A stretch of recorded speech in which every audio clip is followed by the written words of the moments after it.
daal di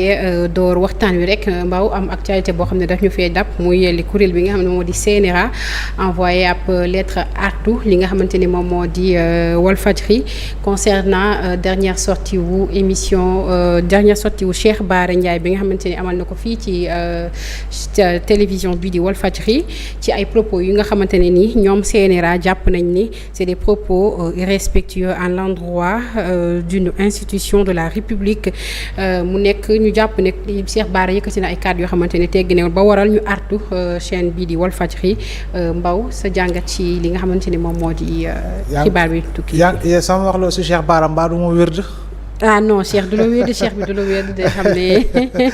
sa analyse ngay def ñu ngi koy nuyu bu baax honorable député nuyu bu baax député yi nekk assemblée nationale yëpp wax nga ko yëkkati na ay kàddu jamono ji nga xam ne werante bi xawoon naa gën a bari sur le plan politique ak li nga xam ne moo xew diggante président Diomaye ak Ousmane Sonko jëm si coalition Diomaye président bi nga xam ni ay lay woon dafa yëkkati ki nga xam ne moo di Aïda Mbodj dénk ko comme superviseur ki nga xam ne moo di Adja Mimi Touré si kaw loolu itamit ñu bari joxe ay position Cheikh Bara Ndiaye génn na joxe na ay position dëgg la position yi nag di nga ne waaw lii baax na lii ëpp na lii na perception la toujours personnellement man ay pàcc laa si déglu moo ko intégralement si li nga xam moo di kaddu yooyu mais l'un dans l'autre du ma ne CNRA lu mu servir Walf mais CNRA conseil national de régulation la donc moom liggéeyam dëgg-dëgg mooy xool liy daw si média yi mais jàpp naa ni wala gis naa ni am na lu bari loo xam ne pour man CNRA seetaan na ko ba pare waxuma warta réguler dañoo war a réguler et c'est tout à fait normal ñu réguler mais je dis encore une fois dëgg am na ay propos yooyu dëgg le plus souvent itamit yoo xam ne pour man c'est beaucoup plus irrespectueux yoo xam ne ñu ngi koy tenir envers le président de la République mais au-delà du président de la République keneen ki nga xam ne mi ngi incarner dara si li nga xam ne mooy ndombal tànk jëm si primature avec le premier ministre par exemple ak si yeneen ak yeneen yoo xam ne ñi ngi fi donc de ce point de vue man je dis encore une fois Walf nga bëgg nga bañ je crois bien que la chaîne est assez responsable le groupe est assez responsable dans sa globalité et dans son entièreté si li nga xam ne mooy dëgg-dëgg contenu bu xam ne ñu ngi koy jox seen i auditeurs seen téléspectateurs seen ay internautes mais également ak lecteurs yi nga xam ne ñoo nekk si quotidien bi wala si site internet bi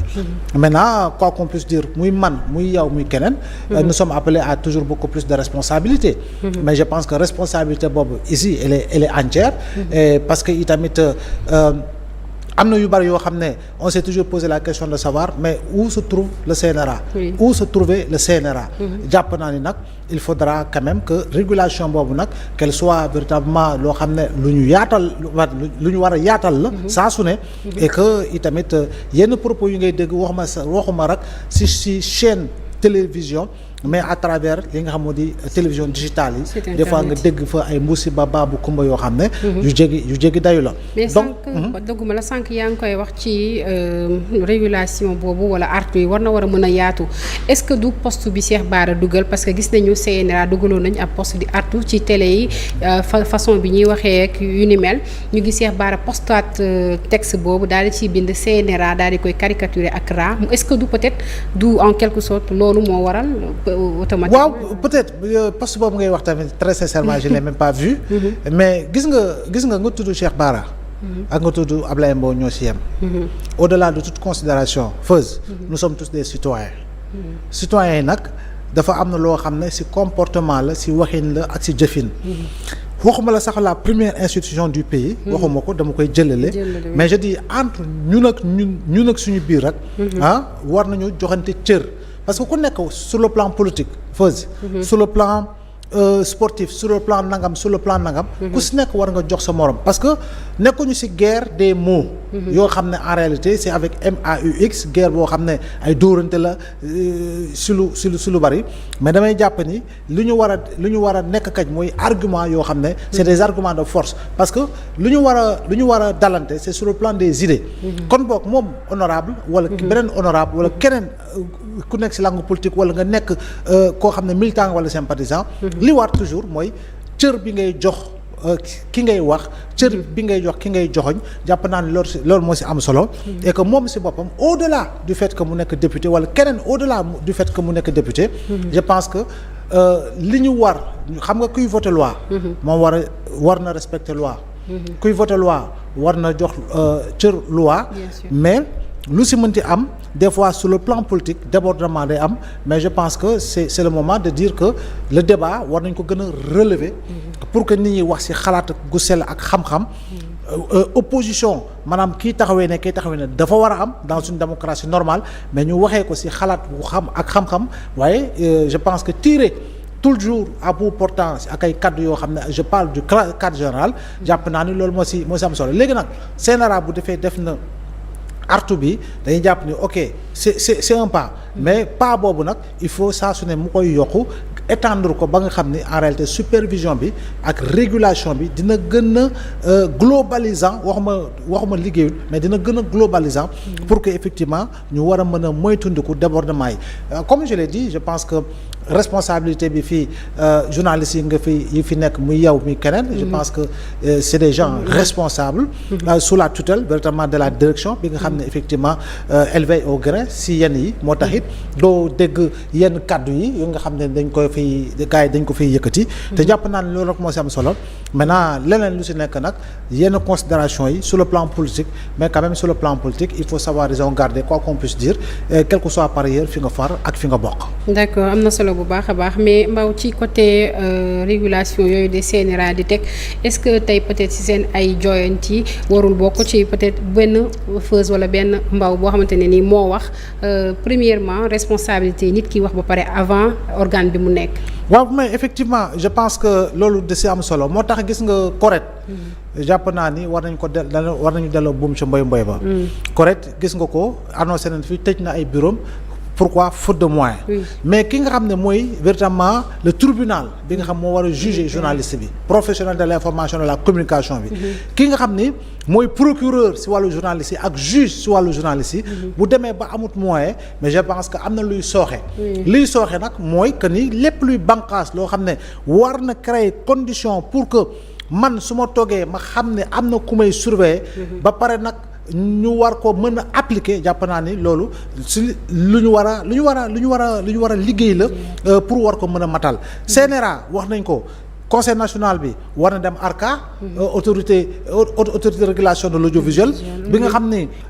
code de la presse bi moom la tudd moom la wax ba pare gën a yaatal li nga xam ne mooy plage d'intervention am man jàpp naa ni loolu dina si am solo parce que itamit responsabilité effectivement ki wax je pense que elle est autant engagée diffuseur bi CNRA dina ko tudd parce que c'est le conseil véritablement des diffuseurs donc lu si mënti am ak leneen lu si mënti am jàpp naa ni dina baax ñu delloo correct fi mu war a nekk jox ko moyen pour mu liggéey wa ilaa sax ñu jaar par des lois législatives yoo xam ne daañu renforcer les pouvoirs du correct par rapport à des lois législatives inclure ko dans le code de la presse ba nga xam ne correct bu nee waaw la bu nee déet la parce que itam lu ñu fi gis mooy correct day interpeller journaliste wala day interpeller benn professionnel kooku tontu ko à travers beneen communiqué CNRA am na matukaay ak jumtukaay yoo xam ne moom dina gën a mën a exercer li nga xam ne moom la ko loi jox mais je dis encore une fois gis nañ fii ñu toog ci plateau saaga ndey bari na fi saaga waxuma la saagantu des mais saaga fu mu gën a ñaawee ci plateau jàpp naa ni yooyu te gisuma malheureusement ci jamono yooyu communiqué CNRA waxuma ni doyen Mamadou Oumar Ndiaye bi fi nekk am nañu espoir que ni journaliste yàgg na ci métier bi xam na ko miin na ko dara réeru ko ci kon boog bu tegee jéego jàpp naa ni jéego yooyu war na ko gën a mën na ko gën a soril ci li nga xam ne moo jëm ci régulation bi maintenant xam comme on dit souvent rëcc mun na am mais rëcc boobu ça ne veut pas dire que c'est de l'irresponsabilité je ne le pense pas ci li nga xam ne moo soxal groupe Walfadjri par rapport ak liggéey bi nga xam ne dëgg ay la yoon depuis autant d'années depuis autant de décennies def naa mi ngi koy def avec professionnalisme avec un sens élevé de la responsabilité engagé aux côtés des citoyens et liggéey ci li nga xam ne moo di joxe l'information quelle que soit par ailleurs appréciation bu ci kenn mën a def mais li ci ëpp solo mooy enveloppé ko fi nga ci li nga fiy dégg par l'éthique et la déontologie mais également respecter ki nga xam ne moo lay seetaan moo lay déglu moo lay topp ci internet bi moo lay lire par rapport ak li nga xam ne mooy la ngay utiliser ci kaddu ba pare am foo ko tegee am noo ko tegee te jàpp naa ne loolu moo fi gën a fës ci li nga xam ne moo di citoyens yi déjà nu ñu koy toppee internautes yi nu ñu koy toppee yaa ngi dégg fépp ci Sénégal partout en Afrique et ailleurs dans le monde ce qui veut dire qu'en réalité am na benn niveau de responsabilité boo xam ne gis nañ ko fi mën nga tudd ay turi journalistes yoo xam ne xammee nañ leen ràññee na leen depuis 15 ans depuis 20 ans mais quand même daañu wax mais lu ñuy wax jàpp naa ne doone cambay par rapport ak li nga xam ne mooy professionnalisme te Feuz loolu mu ëpp solo ci lépp professionnalisme boobu ancienneté boobu nga am yeneen xale yoo xam ne da nga ñëw nga gunge leen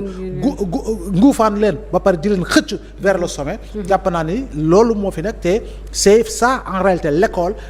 dans une rédaction l'école dans une entreprise de presse par rapport au type de formation bi nga xam ne yaa ngi koy gis te itam nga gis ay nit yoo xam ne démb ak bërki démb la ñu gën ci école te pourtant aujourd'hui ils sont professionnels jusqu'au bout des ongles. am na solo bu baax a baax mu nekk lu nga xamante ne ni xibaar la bu ñu daal di dab ñu waroon ci andi ay kàddu yoo nga xamante ne